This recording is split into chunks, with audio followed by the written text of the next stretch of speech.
Salve, salve, fã da velocidade, ligado com a gente no Pelas Pistas, seja bem-vindo, seja bem-vinda, chegamos com mais um programa, é o podcast mais veloz da internet brasileira.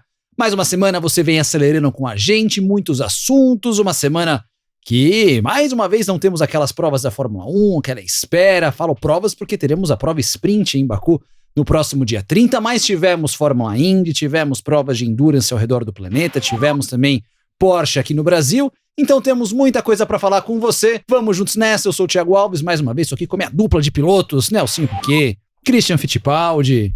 Olha só, Christian sorrindo, Christian, que beleza, hein? Você também. Não, tô rindo. Ele tá bronzeado, eu tava vendo, né? Ele tá bronzeado, Nelsinho. Não, ele tava sorrindo de mim, né? Ah, é? É. Tava rindo de você, na verdade. Semana passada eu tava mais, né? Eu já perdi, já tô até Aí, descascando aqui. Olha só, escamado ali o Nelsinho. Fã da velocidade, seguinte, hein, olha só, passamos de 4 milhões de views nos nossos vídeos, Christian. Em 8 meses aqui, 4 milhões de views, hein? Você tá fazendo um ótimo trabalho. Obrigado. Viu, chefe? Viu, Cal? Obrigado. Estamos fazendo um bom trabalho, você também é parte disso, claro, porque acompanha os nossos programas. Então, se você ainda não é inscrito no canal, se inscreva no canal aqui no Pelas Pistas. Já estamos com quase 25 mil inscritos também. Já estamos a caminho da nossa placa ali. Já pensou que legal trocar esse troféu? 25 mil? Uma Que, placa. não, o número 25 é o quê? Bodas de prata? De prata. De prata, né? Então, O objetivo é 100 mil pra ganhar a placona. Bonita a placa. Mas 50 é o quê? Bodas de ouro? De ouro. De ouro. É. Será que a gente vai chegar a bodas de ouro ou não? O que você Chega acha? até o final do ano, chega. Chega. Você acha que chega? Chega, Então fácil. tá bom. O Hã? objetivo era a placa. Então você pode ajudar a gente com a placa ali dos 100 mil inscritos. E também estamos no @pelaspistas360 no Instagram. Estamos no TikTok. Estamos devendo a dancinha TikTok do Christian. Eu sei, pra você ligado com a gente. Certo, seu Fittipaldi? Opa, bora. Beleza? Bom, os assuntos da Fórmula 1 da última semana, o Christian Horner já deu uma notícia que muita gente ficou triste. Adrian Newey vai seguir na Red Bull por muitos anos. Ou seja, Vão ganhar muitos campeonatos. acabou a paz, acabou o campeonato já. Já é isso, já não tem mais nada o que fazer, Christian. Ah, falar o quê, né? O Adrian Newey, como projetista na Fórmula 1, pra mim tá no mesmo nível de um Hamilton da vida, de um Ayrton Senna, Schumacher e Você esqueceu do Max. Max também. Bom, Max Prost, tá caminho, eu acho. Não, eu acho que, mas ele é um dos grandes. Se não for... Ele ganhou mais campeonatos que todos, né? Eu acho que Tem mais vitórias e campeonatos que todos. Tudo bem, eu acho que tiveram, durante todos esses anos, projetistas talvez mais geniosos do que ele, mas... Icônicos. Isso, icônicos, por causa de uma invenção específica na Fórmula 1. Agora, como sucesso, eu acho que ele é o mais fera de todos. O que vocês acham? Eu acho que também, como os pilotos, tem que saber escolher a sua equipe. E acho que ele soube fazer isso bem, né? Não é um cara que vai fazer a diferença toda. Igual não é um piloto que vai ganhar um campeonato sozinho, sem o carro. Então você pega o Alonso da vida, que ganhou só 2 campeonatos do mundo, é um cara que talvez poderia ter ganho mais se ele estivesse no lugar certo na hora certa. Só inverte o Hamilton com o Alonso, seriam 7 campeonatos pro Alonso e 2 pro Hamilton, basicamente, entendeu? A gente não pode deixar de... Ponderar. deixar de contar todos os outros engenheiros muito bons que estão lá, mas talvez são caras que ficam mais embaixo do radar, que não aparecem tanto. Eu acho que o Adrian Newey, por mais que ele seja quietão na dele, não é um cara de ficar querendo aparecer dando muita entrevista, ele soube politicamente estar nas equipes certas na hora certa, né? Eu acho que isso influencia também na decisão de um cara desse, aonde ele vai. Ele deve estar vendo o futuro da Red Bull muito boa, com um piloto muito bom, com um orçamento muito bom. Então ele falou, cara, não tem por que eu sair daqui e arriscar alguma coisa, ainda mais tá nessa fase boa, né? E também você não sabe mais quanto tempo ele realmente é afim de fazer isso. Exato, e depende da equipe boa que ele tem em volta dele, né? Na Red Bull ele deve ter uma abertura agora de poder fazer o que ele quiser, do jeito que ele quiser. Então, por que eu vou trocar isso? O famoso certo pelo incerto. E uma coisa bacana, porque o Adrian Newey é um cara de muitos altos e baixos. Por exemplo, ele produziu aquela Marte de Leyton House de 88, 89, que era um carro que era muito ruim em muitas pistas, mas chegava em Paul Ricard e os caras andavam na frente da McLaren. Não, porque aquele carro adorava andar em pista lisa. E odiava andar em pista ondulada. Principalmente de baixa velocidade, onde aerodinamicamente o carro não era tão eficiente. Até conversando com o próprio Maurício, várias vezes ele falava para mim, ele falou, nossa, chegava nos lugares que nem Paul Ricard, ou outras pistas de média e alta velocidade, mais para média velocidade, porque lembrando que a Leyton House não tinha um motor muito forte, sim. Então eles eram rápidos em linha reta, ou rápidos, eles tinham o mínimo de velocidade necessária em linha reta porque o carro era muito eficiente, mas não porque o carro era rápido em linha reta, que é o que está todo mundo falando hoje em dia lá da Red Bull. A hora que a Red Bull entra na reta e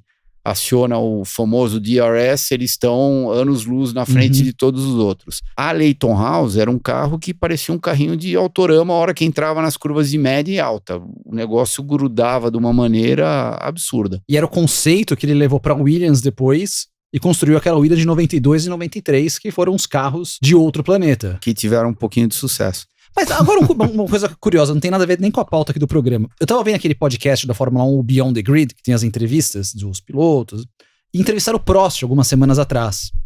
E o Prost disse que o carro não era isso tudo, não. O qual da Leyton House? O de 93, House? Não, o da Williams. Que o carro da Williams não era isso tudo, não, que ele teve dificuldade para se adaptar àquele carro de 93, que o de 92 era muito melhor que o de 93. Você acha que é uma forma meio não foi tão fácil aquele título quanto eu achei? Quem que era o companheiro dele? O Hill. Eu acho que em 93, se eu não me falha a memória, a suspensão ativa tinha sido... Não, ainda tinha. Ainda tinha? Foi em 94 que foi em 94 isso, que baniram, isso. Tá. Então foi o último ano que tinha suspensão ativa. Aquele carro tinha suspensão ativa. Em 92 eles dominaram tudo. Era extremamente forte, tanto que o Mansell foi campeão do mundo no Grande Prêmio da Hungria. Faltava, sei lá, seis corridas. Naquela época eram só 16 provas. Então 16 provas. Faltavam 5, 6 corridas e ele já tinha sido campeão do mundo. Lembrando que ele ganhou as primeiras 4 corridas do ano seguidas, né? Que naquela época também não era muito comum, bem diferente de hoje em dia com o Max, né?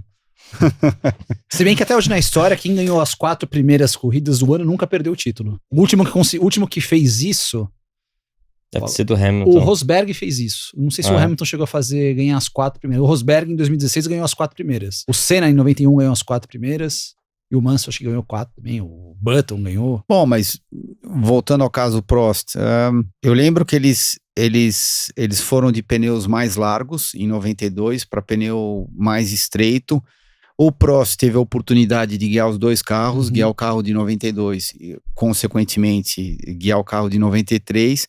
Vai ver o estilo de pilotagem dele se adaptou mais ao carro de 92 do que ao carro de 93. E daí ele acabou trazendo à tona essa declaração, que o de 93 era um pouco mais complicadinho para guiar, porque o estilo de pilotagem dele não se adaptava àquele carro. Também. Mas que o carro performava superior a todos os outros, isso daí era bem, bem claro. E essa comparação do seu carro também depende dos seus concorrentes, né? Vai que eles aprenderam, melhoraram para 93, então deram mais trabalho para ele em 93 do que em 92. Então também. Mas 92 ele não correu. Foi o ano sabático que o Prost tirou. Tá. Então, para ele poder se posicionar bem para 93. Então, ele assinou o contrato com a Williams em 92. Mais ou menos no meio da temporada, e daí em 93 foi quando ele fez o retorno dele, ganhou o último título dele, e daí no final do ano deu um valeu para todo mundo. Saiu e ficou realmente fora o Alain Prost. Eu achei meio, não sei, ele quis... Que a entrevista toda ele conduz dizendo que foi o título mais difícil dele, que do lado humano não era a mesma relação que ele tinha na McLaren. Eu achei estranha a entrevista do Prost. Tá no Beyond the Grid, que para mim é o segundo melhor podcast de Fórmula 1, perde pelas pistas. Thiago, esse do lado humano, eu vou concordar um pouco com ele, porque eu nunca tive nenhum relacionamento próximo, tanto com o Frank, nem com o Ron, mas todo mundo sempre falou que o Frank Williams e o Patrick Head era muito mais em cima do carro. A gente te dá o carro vencedor, você só vem aqui, senta e acelera. O Ron Dennis, eu acho que entendia muito melhor a combinação carro, equipe, piloto. E então esse aspecto é bem famosinho dentro do mundo da Fórmula 1 naquela época.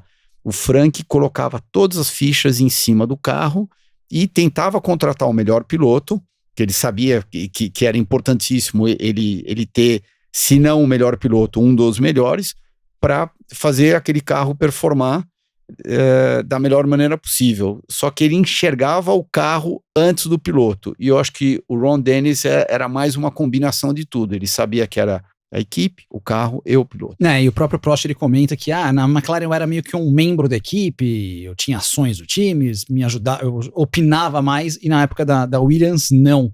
Era o depoimento ali do Alan Prost. Uma coisa também que chamou atenção, Nelsinho, foi uma entrevista do Stefano Domenicali, do CEO da Fórmula 1, que ele disse que os novos fãs da categoria não se incomodam tanto com o domínio da Red Bull, o domínio de uma equipe. Que isso é coisa mais de pessoas um pouco mais velhas, pessoas que estavam mais acostumadas com outras coisas. Você concorda? Você acha que, por exemplo, uma equipe dominante é bom ou é ruim para a Fórmula 1? Nunca é bom. Nunca é bom em nenhuma categoria, né? Nem em nenhum esporte, né? Ninguém quer ver a mesma pessoa vencendo sempre. Você sempre quer ver uma variedade aí de vencedores, equipes, pilotos. Obviamente tem muitos fãs novos, né? Grande parte pelo Drive to Survive no Netflix. Uhum. Que eles são fãs dos personagens, né? Fãs dos pilotos, das equipes, dos chefes de equipe. E as corridas são consequência para eles, né? Talvez, eu tô assim, olhando, tentando me colocar na posição deles, né? Que eles querem, o que eles mais querem, eles não vão pra pista para ver a corrida, eles vão pra pista para tentar pegar um autógrafo, para tentar tirar foto junto com o Leclerc, para ver eles de verdade, entendeu? Depende, tem um fã que gosta de corrida, ver aquela batalha, um trocando de posição, passando aquela disputa. Muita gente tirou um pouco aquela áurea dos intocáveis da Fórmula 1. Mas a molecada e os pais, muitos deles já acompanhavam, né? Esse Drive Survive chamou, você pegar do percentual que cresceu de audiência na Fórmula 1 em geral, certeza absoluta desse gap de antes do Drive Survive e depois, quem entrou, a maioria foi menina. Quer dizer, se pegar um ratio aí, um nível, vai uma eu vou chutar aí no mínimo 60% foi o público feminino e 40% masculino. Tiveram uns que, obviamente, que assistiram e se aproximaram, os americanos, especialmente e tal. Mas eu acho que, por exemplo, sei lá, na época eu sei que começava, sei lá, a tia de um cara, a prima, isso aqui, todo mundo começa a falar, né, que era um público que não assistia de jeito nenhum, ou via só relance na TV, né? Então eu acho que é mais por causa disso, né? Esse público novo não entende tanto de corrida, mas vendo o Drive to Survive, conhece os personagens e são fãs daqueles personagens, daquelas pessoas, né? O que você acha, Cris? Uma coisa eu até queria ver você, por exemplo, que você correu na Fórmula 1 numa época de domínio, tá pelo menos começando aquele domínio da Williams de 2 anos, 92, 93, que eles atropelaram. Como que você via isso, por exemplo, de dentro da pista? Era quase que uma categoria à parte. Era bem claro que o carro do Mansell era muito superior aos outros. O Patrese não fazia frente a ele, mas era, na minha opinião, um ótimo segundo piloto. Em 92, não chegou ninguém nem próximo ao domínio do Mansell. Eu acho que as poucas ocasiões que a gente viu outras equipes vencendo foram em condições adversas. E quando o Mansell ou a Williams se encontraram nessas condições adversas, os outros se aproveitaram. Que nem a primeira vitória do Schumacher, foi em Spa, não foi? Foi. Então, tava aquela condição de chuva, aquela condição de lá de chove, pista, não molha. chove, não molha, isso, aquilo, estratégia, que horas que para no box, quando não para. O Ayrton em Mônaco também, que teve um pneu furado. O Ayrton em Mônaco. Então, foram situações onde os outros conseguiram se beneficiar de uma fragilidade ou do Mansell ou da Williams. Mas se você for realmente fazer uma análise ferro e fogo, a Williams e o Mansell foram muito superior a todos os outros naquela temporada. É isso, Fã de Esportes. Inclusive, eu vou fazer uma pergunta para os dois, uma pergunta filosófica, que eu quero saber a sua participação. Você pode deixar o seu comentário no vídeo também, já deixa o like também no vídeo aqui. Quem nos acompanha por vídeo, quem nos acompanha por áudio, pode opinar também no nosso Instagram, no @pelaspistas360. Que eu sei que muita gente que assiste vocês são contra o DRS, né? Porque é ultrapassagem artificial, não sei o que. Muita gente fala, por exemplo, na Austrália, 4 zonas de DRS. O que é corrida boa? o que é uma corrida boa? Por exemplo, na perspectiva de piloto, o que é uma corrida boa? Porque pro público, muitas vezes, corrida boa é a ultrapassagem. Ah, se ninguém passa ninguém, a corrida não foi legal. E nem sempre é isso. Por exemplo, a gente vai falar da Indy, mas, pô, aquelas últimas 20 voltas, o Grosjean com o Kiriko, a 1 segundo os dois, pô, tava legal de ver os caras. Pô, estavam 2 caras no limite buscando. Mas muita gente pode achar que foi chato porque não teve ultrapassagem. O que é uma corrida boa? Depende do ponto de vista, né? Do piloto, do chefe de equipe ou do fã? Como piloto e como fã. Você, por exemplo, quando você senta no sofá pra ver uma corrida, o que você espera de uma corrida?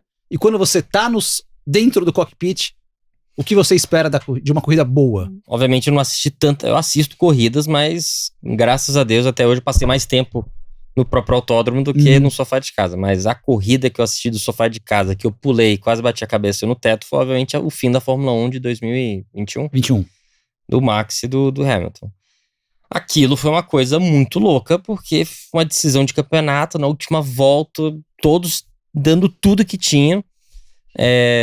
Aquilo realmente que deixa todo mundo ao delírio, né? De um piloto a um fã, a qualquer pessoa que viu aquilo, Sim. que entende a gravidade, o investimento, todas as corridas para chegar à diferença de 1 ponto. Então, eu acho que é corrida boa, é corrida muito disputada. Tendo DRS, não DRS, eu tendo push to pass ou não, é corrida disputada até a última volta e estratégias diferentes, que chega na última volta, 2 caras muito próximos e, sabe, a diferença é muito pouca. Então, é corrida disputada que a gente quer ver, né? E o que deixa mais legal de assistir é quando tem, obviamente, um resultado que é uma decisão de campeonato, que é uma coisa realmente maior, que foi o caso daquela corrida lá, né? Então, talvez, vamos supor que lá em Long Beach, aquelas voltas todas do Grosjean seguindo ele, se fosse uma decisão de campeonato, quem ficasse primeiro, obviamente, todo mundo ia ficar muito mais colado na TV, né? Como não foi, lógico, foi uma disputa boa, mas se fosse, ia ser uma coisa muito mais sufocante pra gente assistindo, né? E pra você, Christian? Percepção piloto, é uma corrida que você anda da primeira volta à última volta como se você estivesse classificando. Toda a volta, não importa se você está tentando passar alguém, está se defendendo, ou se você até está andando com uma certa margem, mas quando você anda não a 90%, você não precisa economizar combustível, você não tem que economizar pneu, você não tem que se preocupar com absolutamente nada. Você anda absolutamente no seu limite da primeira à última volta.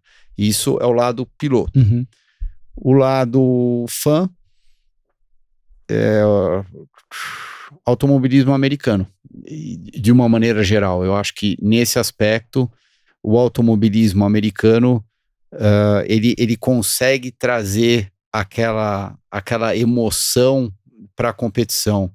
Se a Fórmula 1 pode o DRS, que gera ultrapassagem artificial, por que o automobilismo americano não pode jogar uma bandeira amarela? Qual que é a diferença do DRS, que gera uma ultrapassagem artificial, todo mundo sabe, contra uma bandeira amarela?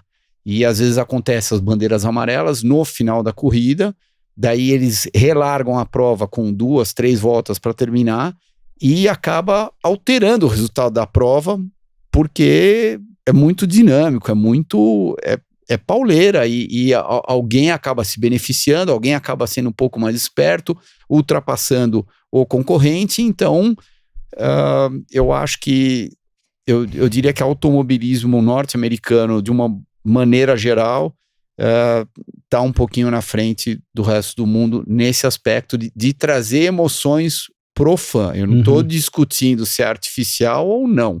Eu tô falando para te deixar colado no sofá de casa. Mas esse lado artificial, de bandeira amarela, te incomoda? Tudo bem pra você, né, assim? Te incomoda o lado, entre aspas, artificial?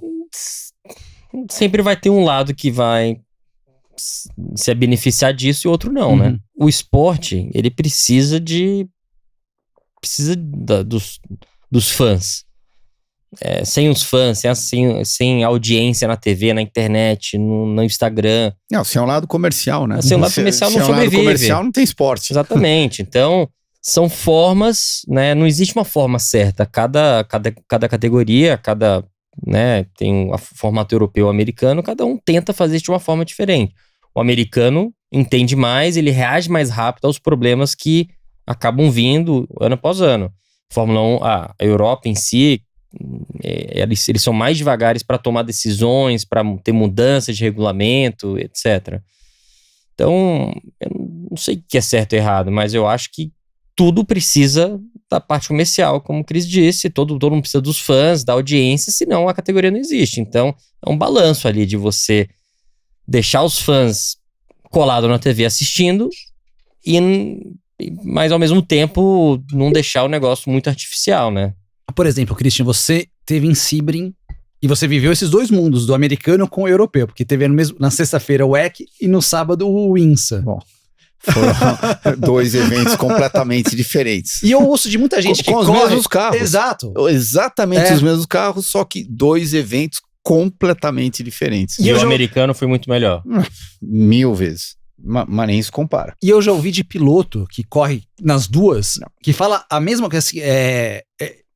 Claro que o WEC tem Le Mans, tem a importância do campeonato mundial, mas, eu gosto de correr no INSA. No INSA que é legal o negócio. Você já ouviu? Eu já tô careca de ouvir lá. Os europeus que vêm correr lá nos Estados Unidos e falam, uau, isso daqui é legal, isso daqui é corrida, isso daqui é... Estamos aqui para... Óbvio que para tentar fazer um trabalho sério, mas a gente tá se divertindo pra caramba do que você tá andando em círculo durante, sei lá, 6 horas e 8 horas, 24, e você tá andando. Você só tem que se preocupar e não cometer nenhum erro, porque tem alguém buzinando lá na tua orelha falando, fica nesse pace, anda isso, anda aquilo, o carro da frente está X segundos na tua frente, o carro de trás está, sei lá, Y segundos atrás de você. Nos Estados Unidos, tudo isso muda numa fração de segundo, porque sai uma bandeira amarela e daí junta todo mundo, quem estava com o pneu ruim vai se encontrar numa situação pior ainda, né? Porque vão ter 3, 4, 5 carros fungando no seu cangote na hora da relargada, então a corrida acaba sendo bem mais interessante. E vão ter momentos, quero deixar bem claro que a famosa bandeira amarela, ela vai te beneficiar e vão ter outros momentos que ela vai te prejudicar. Só que, como dizia o meu chefe, Carl Haas, né, que inclusive conversamos várias noites sobre isso, sobre bandeira amarela na Indy, naquela época, né, no começo não, né, metade dos 90. Metade lá dos anos 90. Quando eu nasci. Não, você nasceu em 90. Isso 90. Você tinha 6 anos. Quando eu comentava com ele, você tinha 6 para 7 anos, tá? Legal. Então você já não estava mais usando fralda, você tava brincando, você ficava pulando em cima de árvore, brincando de pega-pega, esconde-esconde. Ele não tem muita cara que pulava de árvore, não. Bom, mas ele, nas discussões, ele olhava assim, né, o cigarro, charuto dele pendurado na boca e falava, in the end, luck evens out, né? Então, ele sempre dizia, ok, vai ter o dia que não vai ser seu dia, mas vai ter o outro dia que vai ser seu dia. A corrida, literalmente, ela vai cair no seu colo, porém, o que ele sempre falava, esse dia que ela cair no seu colo, você também tem que estar preparado para saber aproveitar essa sorte que você teve, porque tem muitos pilotos e equipes, diga-se de passagem, que quando a corrida cai no colo, eles não conseguem aproveitar essa oportunidade. Então, americano, incondicionalmente, é fã de bandeira amarela, é fã dessa loucura toda de tentar colocar o fator spin no meio da corrida, bem diferente do automobilismo europeu. Inclusive, até quero que o Christian faça um esclarecimento aqui, que o Paul Haas da Newman Haas não tem nada a ver com o Carl Haas da equipe Haas da Fórmula 1, né? Tem muita gente que tem a dúvida dos Haas. O Carl Haas. Não, o Carl Haas. Não, que você falou Paul Haas. Ah, sim. Confundi com o Paul Newman, que era Newman Haas. Não, inclusive, até eu me confundo com os Haas todos. Inclusive, o Carl Haas já não está mais aqui conosco. E um dia, com certeza, vou ter papos homéricos com ele. Vocês tinham boas conversas, assim? Muito. Era legal os bastidores. A gente precisa fazer uns bastidores da Indy 90. Ele era um cara fantástico, extremamente inteligente. começou a carreira né? Como entregador de jornal em Chicago, acredite se quiser. E acabou fazendo aquele império todo no mundo do automobilismo. Eu não vou nem falar só norte-americano, né? Porque ele acabou indo para a Fórmula 1, acabou correndo algumas temporadas lá na Fórmula 1 e daí terminou a carreira dele lá nos Estados Unidos, mas Newman Haas, sem dúvida, uma das grandes equipes americanas. Só corrigir, Carl Haas, é o seu Haas. Isso. E o da NASCAR e Fórmula 1 é o Gene Haas, que é o... Exatamente. Que é o da equipe lá, da Fórmula 1. Falando sobre isso, Nelson, negócio de bandeiras amarelas, vermelhas, a gente começa a observar que a Fórmula 1 tá mudando esse direcionamento. Um levantamento, nos últimos 3 anos, 12 corridas com bandeiras vermelhas e 44 com safety car, ou seja, 1/3 das provas, 2/3 das provas dos últimos anos nós tivemos safety car. Tá tendo você vê essa aproximação um pouco mais do automobilismo americano, por exemplo, as 2 bandeiras vermelhas que nós tivemos na Austrália, que viraram 3, que no final, teoricamente, foram 4, porque invadiram a pista depois que o líder passou, tinha gente completando a volta e a pista estava sendo invadida e jogaram uma 4ª bandeira vermelha naquela isso daí eu nem naquela sabia. corrida. Não. Você sabia? Não. Olha, é lógico que vai ter uma influência americana, porque são donos americanos agora da Fórmula 1 e os americanos sabem fazer show, então naturalmente vai ter uma força política para tornar o negócio mais da forma que eles gostam, querem, estão acostumados nos Estados Unidos, né? Tem a questão de segurança também, né? Deles serem muito, muito preocupados com segurança toda hora, seja de um piloto a um bandeirinha indo correr pegar uma peça na pista. Eles são extremamente cautelosos com isso aí. Então, mas com certeza eles estão testando formatos e formas diferentes de deixar a categoria mais interessante. Ela já é interessante, mas querem obviamente, independente de ter uma equipe dominando, eles querem poder criar ainda, botar aí uns obstáculos no meio para não ficar tão fácil, né? Nenhum esporte americano, talvez a Penske na Indy, mas na NASCAR você nunca teve equipes dominando. Você vê, tudo bem, organizações igual a Hendrick, mas eles têm pilotos muito bons, né? Você tem na Penske, você teve alguns domínios, mas é muito mais próximo. Você vê muito mais outras equipes vencendo muito mais do que na própria Fórmula 1. Não é só pelo formato da prova, mas também pelos carros são todos iguais na Indy. Na NASCAR o regulamento ser muito mais fechado. Mas o formato de prova também ajuda a ter essas últimas relargadas, faltando 2 voltas. E aí, bom, na Fórmula 1 não estão acostumados os pilotos, então aconteceu o que aconteceu na Austrália, né? Inclusive o Grande Prêmio da Austrália, a gente tá gravando o programa aqui na segunda-feira, ele vai no ar na terça-feira, mas o Grande Prêmio da Austrália vai acabar na terça-feira. Porque a Ferrari entrou com um recurso em relação à punição do Carlos Sainz e vai ser analisada na terça-feira às 13 horas no horário de Brasília. Então, se você tá vendo às 9 horas da noite nosso programa na primeira exibição, a gente não sabe o resultado ainda. Então tá bom, Thiago. Recurso Sainz foi pro pódio. Recurso alegando o quê? Estão alegando que não acharam a punição justa, que não deu tempo de cumprir a punição. Eles entraram com um recurso contra o resultado final da prova, que vai ser analisado, inclusive os comissários vão ter que se reunir, vai ser uma reunião virtual que vai acontecer na terça-feira. Tá, mas que não deu tempo pro Sainz cumprir a punição. O Sainz vai eles estão alegando? Estão alegando que não, eu lembro que quando o Sainz estava dentro do carro... Ele falou que a punição era injusta. Ele falou que a punição era injusta. Não, ele estava reclamando O que ele estava reclamando? Não, que a punição era injusta, porém eles estavam aceitando a punição. Porque como ele fala que a punição é injusta, ele já está dizendo que eu sou sendo punido. Eu concordo com a punição, mas acho que é injusta. Não, pelo que eu tinha entendido, no momento que ele estava dentro do carro, ele não concordava com aqueles 5 segundos, porque ele sabia que a prova ia ser relargada e em uma volta ele não ia conseguir tirar aquele delta de 5 segundos em relação aos outros carros que estavam atrás dele. Então ele estava reclamando disso daí. Mas o meu entendimento, quando eu ouvi aquele bate-boca todo lá no rádio, foi que ele estava aceitando uma punição, querendo dizer que errei. Ele errou. Só que em vez de 5 segundos, naquela situação, ele queria ter tomado 1 segundo, 2 segundos.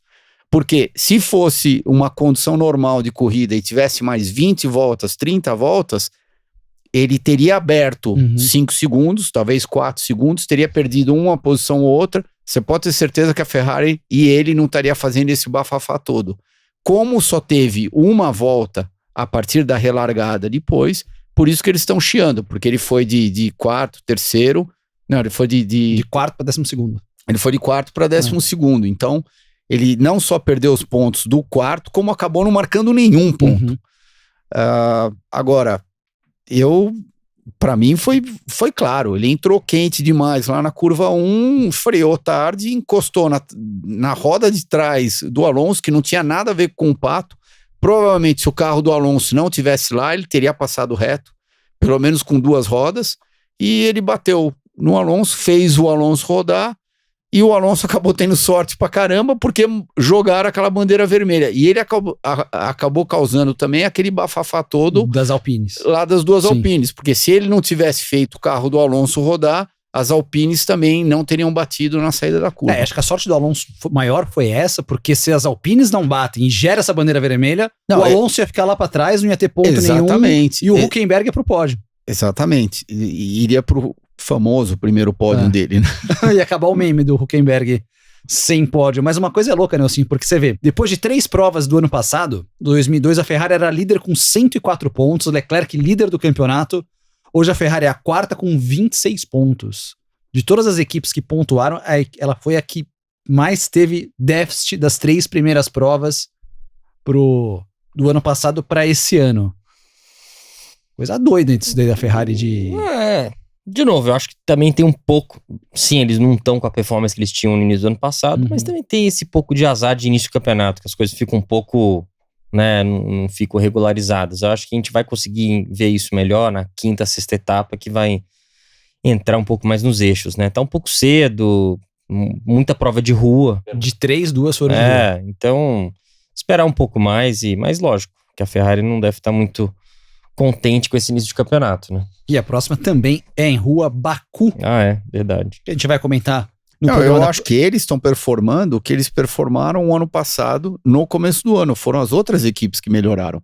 Não, acho que eles caíram bastante. Eles fizeram dobradinha, 1 e 2, o caramba, 4. Porque o ano passado eles largaram na frente dos outros. A Red Bull, depois que aprendeu sobre o carro, passou a Ferrari. A Aston Martin, esse ano encostou ou de repente passou. A Mercedes melhorou. A Mercedes melhorou. É isso que eu quero dizer. Eu acho que eles continuaram. Se você for analisar todos os outros anos antes do começo do ano passado, a Ferrari vinha na mesma tocadinha que ela tá agora. Mas eles começaram ano passado mais preparados. Não, fora o ano passado, eu quero dizer. Mas, tira a primeira metade do ano passado, que eu acho que eles descobriram alguma coisa, como era uma mudança radical no regulamento, eles se aproveitaram disso daí, mas a hora que as outras equipes começaram a entender a regulamentação toda e otimizar o carro deles, daí a Ferrari começou a cair para trás. O Leclerc já tá há quantos anos na Ferrari? É o 4º ano? 2000... Acho que é o 4º ano dele na Ferrari. Então, o 4º ano, ele ganhou quantas corridas? 4? Não, mais. 5? 6. Não, ganhou. 5. Deve ter ganho umas 8. Pelo menos. Não acho que foi 8. Deixa eu ver aqui. Eu vou chutar 10. Não, 10 não ganhou. Não. 10 não ganhou. Eu acho que foram 6, no máximo. Charles... Dessas 6, quantas aconteceram lá no ano passado? Ele tem muita pole. Pole ele tem bastante. Ele tem 14 poles, se não me engano, o Leclerc, mas não conseguiu converter elas em vitórias. O que eu quero dizer é que eu acho que a Ferrari começou extremamente bem o ano passado, até a metade do ano. Daí, além de algumas bagunças que eles fizeram na metade do ano, os outros alcançaram, melhoraram e acabaram atropelando a Ferrari. 5 vitórias. 18 poles e 5 vitórias. Então, eu tinha... Achei que eram 6, 5 vitórias. Então, é isso que eu tô querendo dizer. Eles estão vindo na mesma tocadinha que eles estão vindo há, sei lá, há 5, 6 anos atrás. 6º ano dele na Fórmula 1.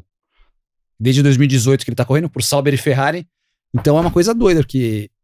Não sei, eu já ouço Que ele vai cair fora rapidinho. processo de fritura do Leclerc, um princípio ainda de, Não, pode sabe? ser. Eu não ficaria, eu ficaria zero surpreso, porque ele sem dúvida é um piloto que está em alta dentro da Fórmula 1 hoje em dia, e ele não está conseguindo entregar aqueles resultados que ele tanto sonhou.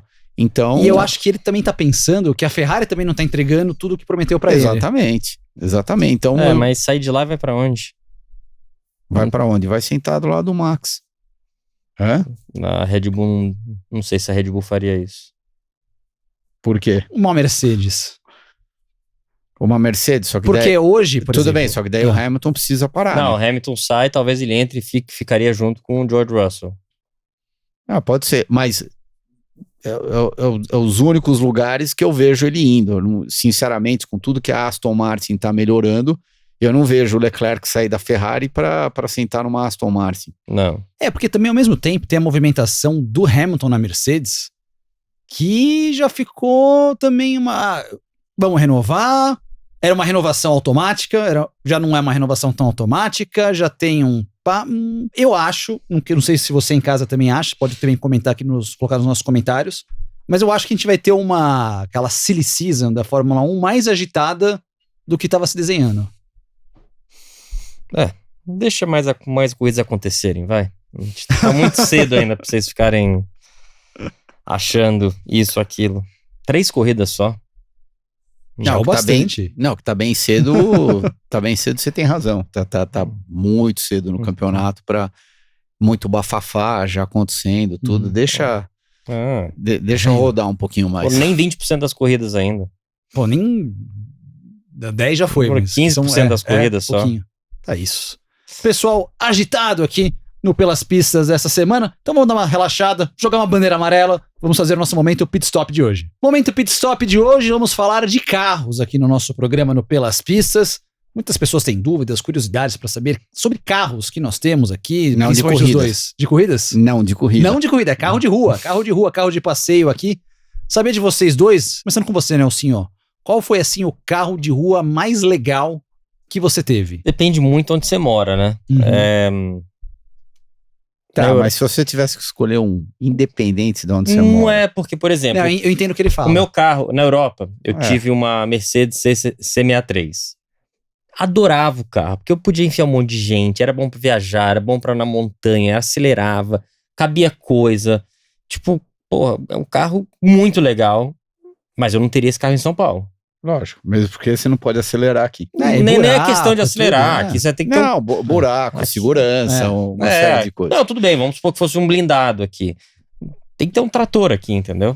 Então, eu acho que nos Estados Unidos, bom, na Europa foi a C63, que eu adorei esse carro. Nos Estados Unidos já eu tive uma Escalade, que eu achava muito legal, que lá não pode acelerar mesmo, né? Na Europa você pode acelerar, aqui no Brasil pode um pouco, nos Estados Unidos não pode de jeito nenhum. Então, pra mim, lá foi ótimo, porque também, pras viagens, era sempre cheio de gente, mala, isso, aquilo, pô, pra mim, uma Escalade... E lá tem lugar pra estacionar aquele ônibus, né? Eu acho que... Só que aquele carro, talvez aqui em São Paulo, tem lugares que não entram. Aqui em São Paulo tem um estacionamento meio apertado e tal, então... Não seria o carro que eu tivesse... Aqui em São Paulo... Estacionamento meio apertado, ele tá sendo bonzinho. Não, tem uns mas tudo aqui. bem. Não, mas... Aquelas rampas, né? Não, tem uns que você não entra. Você não entra. Literalmente. É porque eu tô comparando os estacionamentos daqui com a Europa. Europa... Não, Londres, também é ruim. É muito pior, entendeu? Então, do que aqui? Ah, sim. Não, eu acho tão ruim quanto. Ah, não. Só você deve estar num prédio muito velho. Mas... Ou ele anda de Mini, né? Mas e em São Paulo, cara, uma caminhonete legal, entendeu? Às vezes eu pego o carro e vou pro Maranhão com esse carro e consigo andar nas dunas, vou pra casa, enfim. Então, uma SUV gigante nos Estados Unidos, um carro esportivo igual uma C63 na Europa, e aqui caminhonete. Enfim, esses são minhas escolhas de carro. Pode até ter um SUV legal aqui. Tipo um SUV grande, mas tem que aguentar a buraqueira daqui, né? Tem que ser um carro... Não adianta pegar esses Audis ou uma X7, X8, porque não sei se aguenta o tranco daqui de São Paulo, né? Um Audi com uma roda 28, com perfil 5, mais ou menos. Né? Não sai do estacionamento. O borracheiro vai ser seu maior amigo. E você, Christian? Disparado uma Dodge Ram diesel 6 cilindros turbo. Disparado o melhor carro que eu já tive na minha vida. Lá, Estados Unidos, não precisa nem falar, né? Não, Estados Unidos. Mas anos-luz na frente do segundo. Eu acho que ela, acredite se quiser, ela andava um pouquinho, acelerava, era interessante. Claro que não andava que nem uma Mercedes C63, mas acelerava direitinho. Bom, não vamos nem falar do conforto, espaço. Eu jogava todas as minhas tranqueiras lá atrás, bicicleta, enfim, tudo. E coincidentemente, eu escolhi a dedo justamente para fazer a viagem que eu fiquei praticamente um ano planejando, que eu queria até o ponto mais ao norte do Alasca, que inclusive você mandou eu tinha postado uma foto no meio da viagem, daí você mandou aquela carinha assim, você tem o quê? Você tem merda na cabeça, alguma coisa assim. Provavelmente você pensou isso daí, né, na hora. Ainda penso. Não então, só ele. Ainda penso, então. mas a viagem foi demais. Eu fiz 12.008 milhas em 40 dias, sendo que desses 40 dias, uns 20 dias foi bem ameno essa viagem, porque daí eu peguei a minha filha e a minha esposa em Vancouver e daí a gente ficou andando mais tranquilamente pelo Canadá, mas... Quando eu convidar vocês pros Lençóis, eu falo, vai de carro com o Cris. Então. 4.000 quilômetros, vocês vão de carro, a estrada é boa aqui, né? Tranquilo. Não, vai, só cruzar o Nordeste. Inclusive, quem quiser ir, eu posso dar os splits certinhos, porque eu saí... Você saiu da onde? Eu saí de Watkins Glen, logo depois da corrida, tá? Terminou às 6 então horas. Você começou antes, então? Não, eu tinha... Sai da Flórida. Não, eu fiz Miami Glen, mas isso daí eu já tinha feito umas 6, 7 vezes de carro, isso daí é ridículo, moleza. Daí eu saí de Watkins Glen e cheguei em Dead Horse, lá no Alasca. Eu saí domingo às 6 da tarde de Watkins Glen, quando foi 4:30, 5 horas da tarde, no sábado seguinte, eu cheguei em Dead Horse, lá no Alasca. Quantas semanas de férias tem que tirar pra fazer isso? Não, foram 40 dias? Não, de Watkins Glen até lá foi 6 dias que eu levei. 6 dias. Mas 6 dias só pilotando sem tomar banho, né? 6 dias andando todo dia, tava fazendo uma média de... 18 horas por dia? Não, tava fazendo uma média de 1.000 quilômetros por dia. Tinha alguns dias que eu fazia mais. Eu cheguei a fazer 1.550 milhas num dia. Eu ganhei com o fuso horário, quero deixar bem claro, acabei guiando umas 18 horas mais ou menos, mas eu fiz 1.550 milhas num dia. Que dá mais de 2.000, né? Dá 2.000 e... Dá 2.000 e pouco. Mas esse foi o dia mais puxado. Daí eu comecei a tirar um pé um pouco, porque é óbvio que esse dia foi bem tenso e eu acabei fazendo uma média de mais ou menos 1.000 quilômetros por dia. Imagina o cheiro desse carro depois dessa viagem. Você tem o carro ainda? Ou você... Eu tava sozinho, então não tem problema, né? Justo. Mas você tem o carro ainda ou você vendeu depois da viagem? Ferro velho. Pode ser. Não. O carro, na verdade... A Dodge colocou no museu. O carro, na verdade, daí depois que a mulher e a filha foram embora, voltaram, depois que a gente fez a nossa viagem, eu encontrei mais 2 amigos lá no Canadá e um deles acabou guiando o carro de volta para os Estados Unidos. Ele chegou em casa e ele falou, você me vende o carro? Falei, vendo. Por quê? Ele falou, não, demais o carro. Falei, tá bom. Vendi o carro pra ele. Aí, parabéns a você que comprou o carro do Christian Fittipaldi aqui no nosso momento pit stop. Inclusive, pode colocar nos comentários aí o carro. Comente se o carro tá bom ainda. O carro tá bom do Christian. A gente quer saber aí de vocês. E esse foi o nosso momento pit stop. Lembrando que a rede Pit Stop é a maior rede de autopeças do Brasil, com mais de 2.200 pontos de vendas. De volta do nosso momento pit stop, já que estávamos tanto nos Estados Unidos, ali nas aventuras de Christian Fittipaldi, vamos para Long Beach, Christian Fittipaldi. Estivemos na Praia Grande esse fim de semana. Boa corrida, hein? Foi boa a corrida na Fórmula Indy, hein? Foi boa. Você curtiu a prova? Eu curti. Eu achei que a Penske ia acabar faturando, o New Garden ia acabar faturando. Primeiro stint, segundo stint, com 2 compostos de pneus diferentes, ele mandou pra caramba. O que eu acho que aconteceu? No segundo stint, na saída do segundo stint, a Penske deve ter colocado 1 galão a menos. Não, desculpa, quando ele parou para o segundo, para começar o terceiro stint, eles devem ter colocado 1 galão a menos no carro para tentar ou se manter na frente ou tentar passar algum carro e achando que ia ter pelo menos uma bandeira amarela, que é a coisa mais comum do mundo. Essa bandeira amarela ia repor aquele galão a menos que eles colocaram lá no carro e... Que eles não colocaram no carro. Que eles não colocaram lá no carro e daí não teve. Então ele teve que economizar muito combustível e só foi indo para trás, acabou terminando em 10º. Mas como pace durante a corrida, stint 1 e stint 2, ele dominou.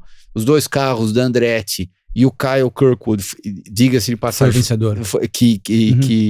Quem venceu a prova, ficaram meio que cozinhando, fizeram uma ótima corrida, acertaram na estratégia, mas eles estavam lá. Eu fiquei impressionado com o Newgarden, que tinha largado em 7º, foi logo para 4º. Largadaça que ele largadaça, fez, né? Passando todo mundo por fora na freada.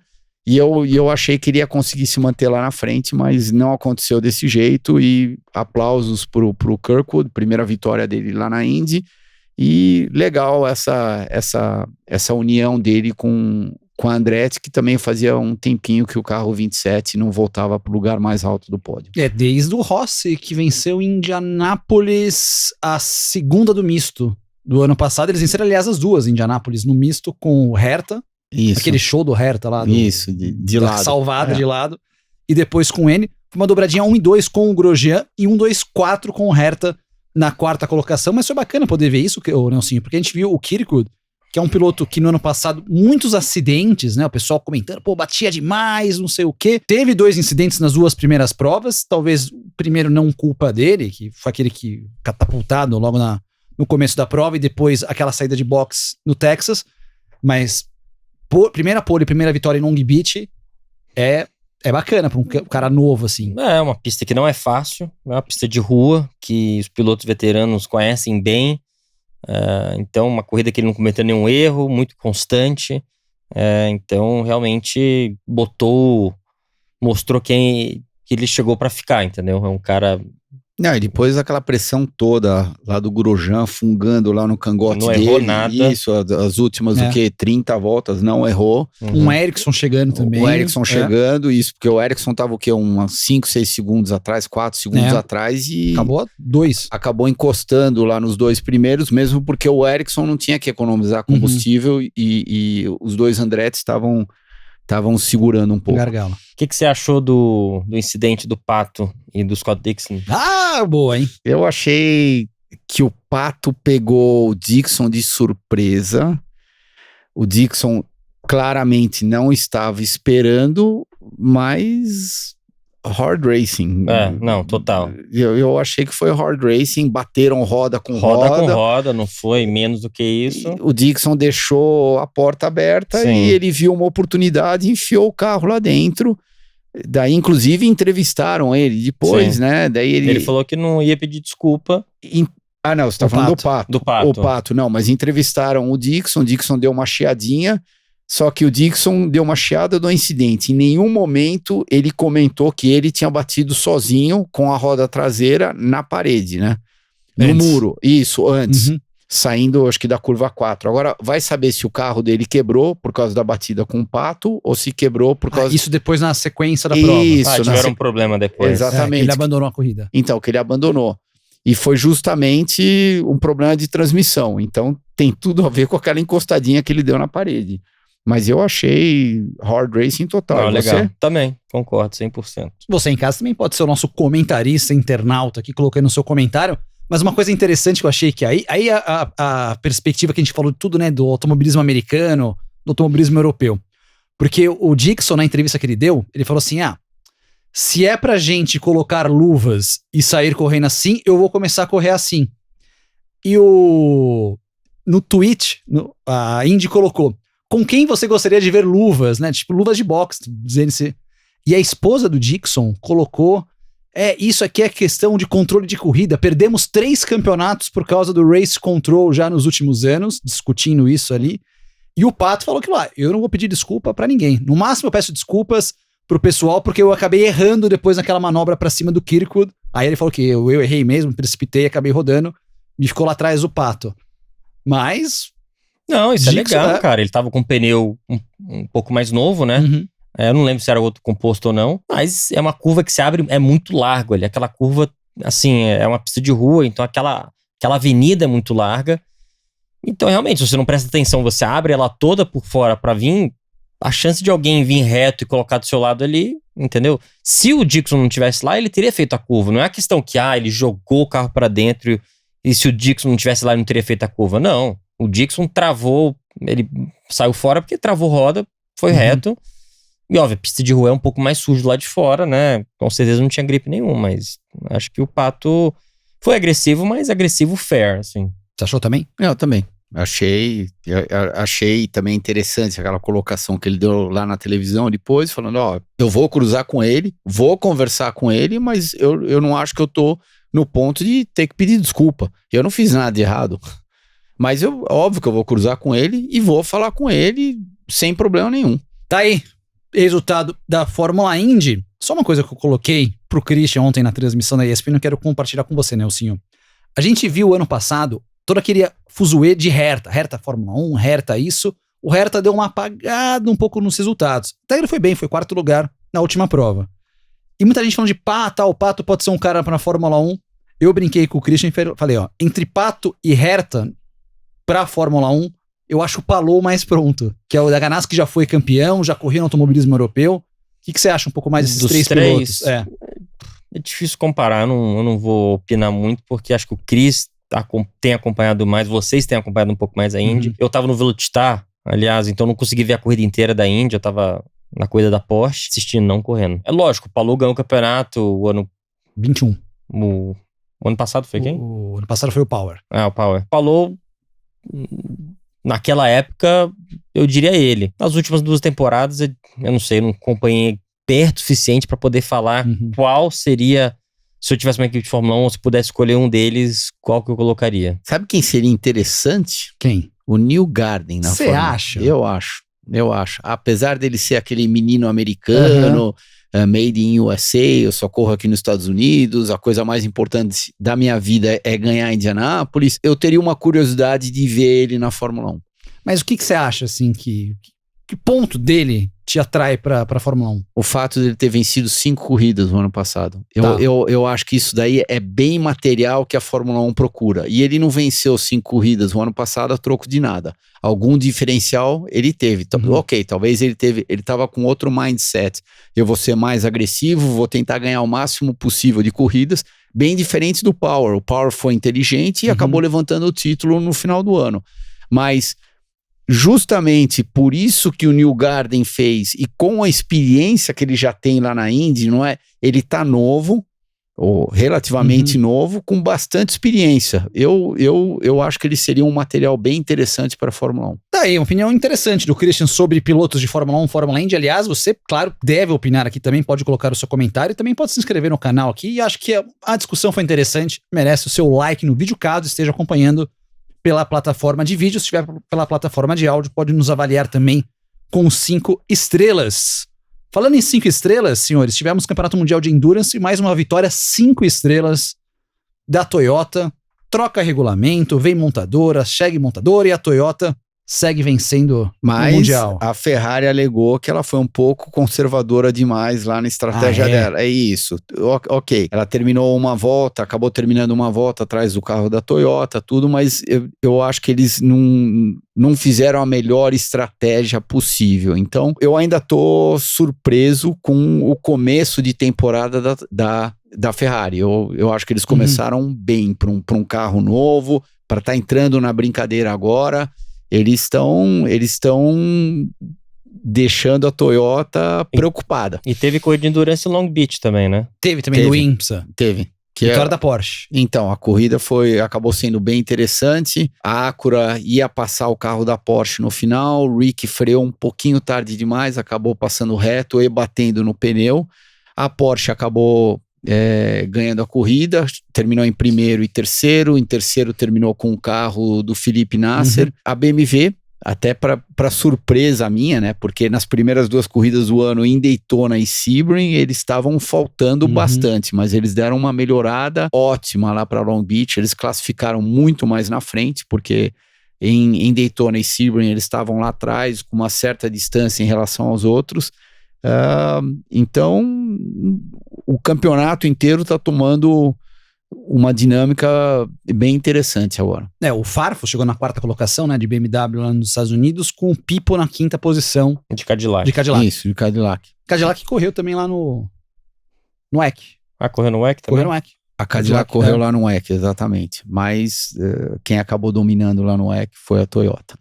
Toyota acabou dominando muito bem. Esse carro da BMW é uma curiosidade aqui, meio inútil, mas a galera que curte dos simuladores já tem no iRacing lá. E é bonito, hein? É lindo esse carro, diga-se de passagem. Ele precisa andar que nem os outros, mas que ele é bonito. Pra mim, ele é o carro mais bonito que tem. Tá que nem eu lá no simulador, tô precisando andar que nem os outros lá, tem que fazer um upgrade no meu equipamento lá. Vitória da Toyota, nós tivemos de destaque também ali, só falar dos brasileiros, o Pietro acabou chegando na 8ª colocação na LMP2, o André Negrão foi o 11º colocado também na categoria. Como tinha um carro lá que tá numa outra inscrição, ele chegou na 10ª colocação.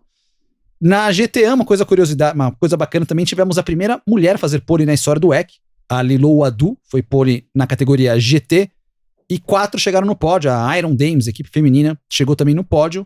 Na P2 nós tivemos o Kubica na 3ª colocação, o destaque, né, o carro da WRT na 3ª colocação, e a dobradinha da United Auto Sports lá no campeonato mundial. Um dos pilotos da United Auto Sports, que não é do campeonato mundial, mas é do campeonato europeu, está aqui na nossa frente, Nelsinho Piquet, já de piloto hoje, LMS, European Le Mans Series. É bonito o boné dele, hein? O que é Olha SPX? só. SPX é um fundo de um dos patrocinadores do carro. Você ligou pro Zac Brown para cumprimentar? Não, é pro... Zac Brown. Não, o Zac Brown junto com o Richard Dean, né? Não falei com Aliás, eles. um parênteses, vocês viram a garagem do Zac Brown? Não. Vou te mandar o vídeo depois, vou colocar o vídeo no nosso Instagram, pedir pra Cal colocar. Acho que eu te mandei. Uma das garagens do Zac Brown, de carros clássicos, antigos. Putz, grila, maravilhoso. Ele adora esses carros. Ele tava correndo em Long Beach com o Fórmula 1 clássico. Sim, o Williams, né? O Williams do Alan Jones, Não, espetáculo. Metade das vezes que a gente vai treinar de LMP2, ele tá lá com um dos carros antigos, a equipe leva. Porque a mesma sede da United, que tem nossos carros da LMP2, também é a mesma sede que cuida de carros clássicos dele e também de, obviamente, outras pessoas. Aquele teu pai da parede é o de 87. Isso. Ele tem o do Mansell, de 87, Legal. Ele tem o do Mansell de 87, Ele gosta bastante. Aliás, o Cid o capacete que ele andou lá, não sei se quem acompanha ele, foi o Cid que pintou. Ele postou. O Cid, eu trouxe o capacete pra ele, o Cid pintou aqui, a gente levou de volta e... ele é fãzão do Cid. Então... Que legal. Mas vamos lá, desafio novo, né? Sim, o Campeonato Europeu de Endurance, categoria LMP2, começa nesse fim de semana, né? Exato. Eu vou acabar perdendo a segunda etapa da Stock Car. Uma pena que a categoria não coincidiu o calendário aí. Eu acabei decidindo ir para a Europa fazer essa corrida de Barcelona, que vai ser a primeira etapa de LMS. Muita gente não entendendo a minha decisão, mas acho que foi uma decisão difícil, obviamente, né? Tô disputando o campeonato aqui, a gente tá em 5º no campeonato. Obviamente só foi uma prova até agora, né? Mas eu já sabia desde o ano passado que iam ter riscos de talvez bater algumas datas. Eu até tentei com a categoria passar o calendário de lá saiu com muita antecedência. Brasil, sendo o Brasil, saiu uns 45 do segundo tempo, então achei que ia ter tempo. Quando assinei o contrato lá, eu achei que a gente ia conseguir evitar, mas a Stock Car indo de 10 para 12 provas, eu falei, vai começar, né? Quanto mais provas você coloca, mais a chance de bater, né? Mas eu sei que a Stock Car também tem pilotos que correm na Argentina, que é o Matias Rossi, o Daniel Serra corre de WEC, tem o Fraga que corre de IMSA, né? Realmente tem muitos campeonatos pilotos correndo fora. O que eu acho que a gente devia fazer é realmente, talvez... Casa Grande também tá correndo. Casa Grande, verdade. Eu vi, não sei se é verdade, vai perder uma prova ou outra. O Thiago Camilo também corre no... Mas acho que ele bota prioridade aqui. Na Stock. Ele corre de GT4, alguma coisa assim, não sei. Não, ele corre lá de IMSA. No preliminar do IMSA. Isso, no sábado. Pilot. Isso, exatamente. Lá no Michelin Pilot. Não vai ser fácil, obviamente, não vai ajudar no campeonato perder essa prova aí. O Serrinha, desculpa. Não, a gente falou. Vocês falaram do Serrinha. Não, inclusive, o ano passado ele voou de Sebring direto pra Goiânia, né? E pegou chegou no domingo. Isso. Teve sorte que fez a corrida de sábado de Sebring e não a corrida de domingo, né? Porque eram duas, era né? sexta e sábado. Era sexta e sábado, tá. Só acho que a Stock Car, ela tem que, né, a gente tem, óbvio que é a categoria principal do Brasil, só que tem outras corridas dos campeonatos mundiais aí que, quando o piloto brasileiro tem a oportunidade de andar lá, ele vai querer andar, né? Do jeito que tá acontecendo. Então, tentar achar uma forma aí de ter mais descartes. De qualquer forma, mesmo tendo mais ou menos, quem fizer todas as provas no Brasil vai ter uma vantagem, que você vai ter mais provas para descartar. São quantos descartes hoje na... São 4 corridas. Tá, Todo final de semana são 2 que a gente faz na Stock, né? 2, uma em seguida da outra. Só que quando a gente perde, a gente viaja uma, já são 2 descartadas automaticamente, né? Que são 2 que você não participa. Então, vamos supor que eu não perdesse mais nenhuma prova esse ano, eu só vou poder descartar os meus 2 piores resultados do ano inteiro. Já um piloto que vai competir o ano inteiro, sei lá, pegar um César Ramos, ele vai ter 4 que ele vai poder tirar, porque ele vai participar de todas. Ele tem mais chance para escolher o que ele quer descartar. Exatamente. Às vezes arrisca mais uma prova. Então a gente até pediu para a categoria botar talvez 6 descartes. Pode parecer muito. Bom, 6 descartes desses não correm, né? Não, 6 descartes são 3 finais de semana, né? São 12 finais de semana. 3 finais de semana é o quê? É quase 20% do ano, Não, né? mas isso é para amenizar a perda quando a gente for correr fora, porque entendeu? tem bastante piloto correndo fora. Exatamente, então... Daí eu concordo. Independente... Agora, o que eu não concordo é se não tivesse essa montoeira de piloto correndo fora. Não, eu sou contra descarte. Eu acho que campeonato é campeonato. Não, se quiser fazer descarte, faz só 2, né? Se todo mundo fizer. Mas como tem muito piloto correndo fora, eu acho que 6 descartes é muito. Mas são 12 finais de semana, são 24 corridas. Então 6... Não sei, um exagero muito grande. Você tá só tentando ajudar um pouco os pilotos que correm fora. De qualquer jeito, o cara que corre todas as provas aqui vai ter vantagem. Talvez tenha vantagem um pouco menor, mas vai ter vantagem por correr todas aqui. Mas enfim, então essa primeira prova eu vou fazer em Barcelona. E é isso, a primeira prova com a United, corrida de 4 horas. Eu com o Daniel Schneider e um piloto inglês, o Andy Merrick. E que mais? E no meu lugar aqui vai andar o Rafa Martins. Nossa, o Andy Merrick já tá round há um tempão. Mas ele é só um ano mais velho que eu. 1 ou 2. Uau. Não, aliás, eu acho que ele é mais novo que eu.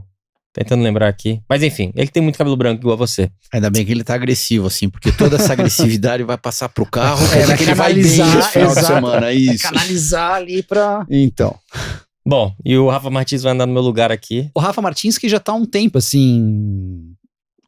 correndo com você, competindo com você, você já tá de olho nele há um bom tempo. Né? O Rafa foi um piloto que fez Fórmula 4 na Europa, ganhou corrida, fez pódios, acabou o orçamento dele, fez um pouco de Stock Light no Brasil, fez pódios também, e é um piloto super dedicado, virou um amigo meu, uma pessoa, na época da pandemia, na época das corridas virtuais, ele já foi top 20 do mundo, desse mundo virtual de corrida. Tudo bem, eu não vou dizer que isso faz diferença, mas realmente ele realmente é um cara muito bom que, enfim, eu quero poder dar uma oportunidade para essa molecada nova aí que às vezes não tem a oportunidade. Poderia muito bem colocar um piloto, Felipe Lapena, que não tá correndo esse ano, o Diego Nunes, um Galide, uns caras que tem... Tipo eu assim também, né? Não sei. Toca aquela musiquinha do Chaves, né?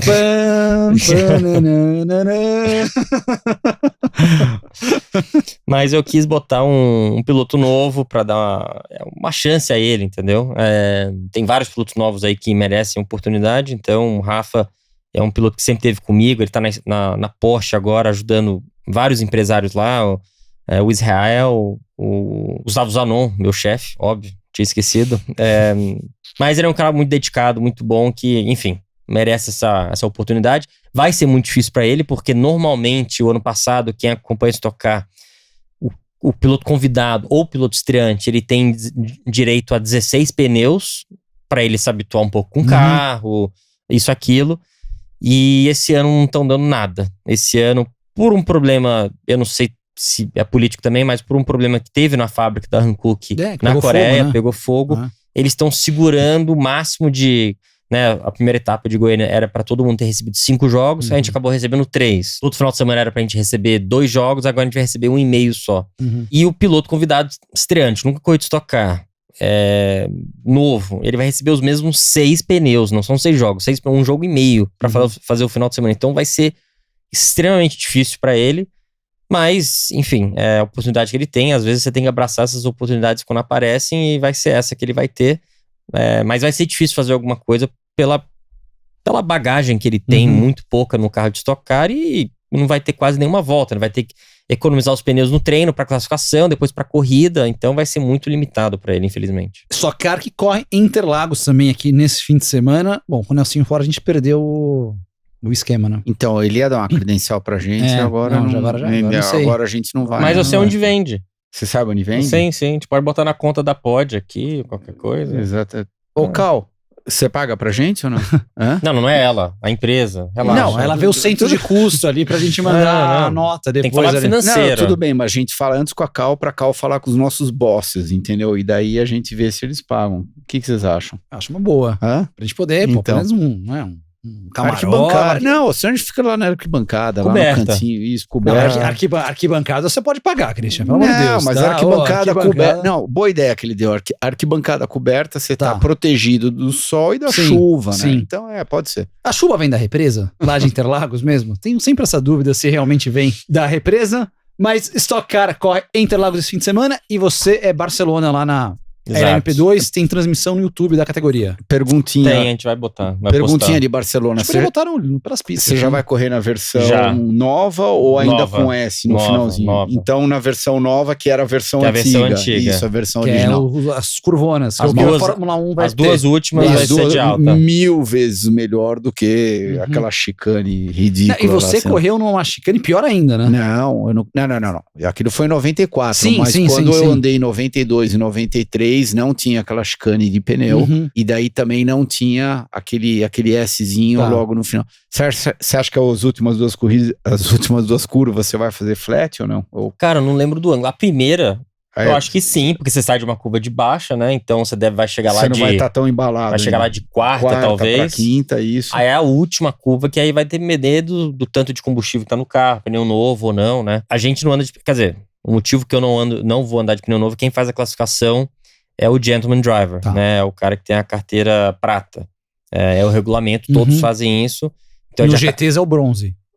Então a gente acaba colocando, quando sai de pneu novo, a gente sempre coloca ele pra realmente dar o máximo de poder... E também pra ele treinar, né? Exatamente. Pra ele saber o que esperar na classificação. Ele que vai classificar, então ele tem que botar todos os pneus novos. Então acho que talvez só coloque pneu novo mesmo na prova só. Mas vai ser bom, tô animado. Fazem 6 anos, se eu não me engano. 5 ou 6 anos que eu não ando de um... Quer dizer, que eu não corro, né? Andei. Mas que eu não corro de P2, então tô esfregando as mãos, querendo começar. E daí na segunda que vem ele vai falar pra gente se ele fez flat a última curva de Barcelona ou não. Você acha que ele faz? Vocês não reparam a minha cara de cansado quando eu chegar aqui, que eu vou chegar segunda de manhã e correr direto pra cá pra conseguir gravar. Que aliás, bom, depois a gente fala dos horários. Que acho que a gente vai ter que fazer um rearranjo no próximo dia. É isso então, pessoal. Tranquilo, Christian? Fechou? Opa, tranquilo, fechou. E até semana que vem. Até semana que vem, Nelsinho, boa viagem. Boa sorte, né? Boa sorte. Troféu novo aqui pra atualizar. É daqui pro aeroporto e depois quando voltar do aeroporto pra cá. Pra cá de novo. É a vida, tá vendo? A vida de piloto é isso. Mundo afora. Pessoal, mais uma vez agradecendo a sua audiência aqui. Lembrando, se inscreva no nosso canal. Já passamos de 4 milhões de visualizações, quase 25 mil inscritos. O canal tá crescendo muito, porque você também nos acompanha, segue a gente, espalhe pros amigos aqui a palavra do Pelas Pistas. Tenho certeza que, vem novidade aqui no programa, hein? Eu não tô sabendo. Vem, Cal. Vem novidade. Opa! Tá vendo? Jornalista bem informado, amigo. É pequena ou grande a novidade? Grande? É que o pessoal não tá vendo o que a Cal tá falando. Não, mas ela tá gesticulando. É grande. É legal. Então, aguardem. Vem novidades daqui a pouco no Pelas Pistas. Semana que vem a gente volta. Fechou? Valeu, turma. Obrigado. E você sabe, aqui é o Pelas Pistas.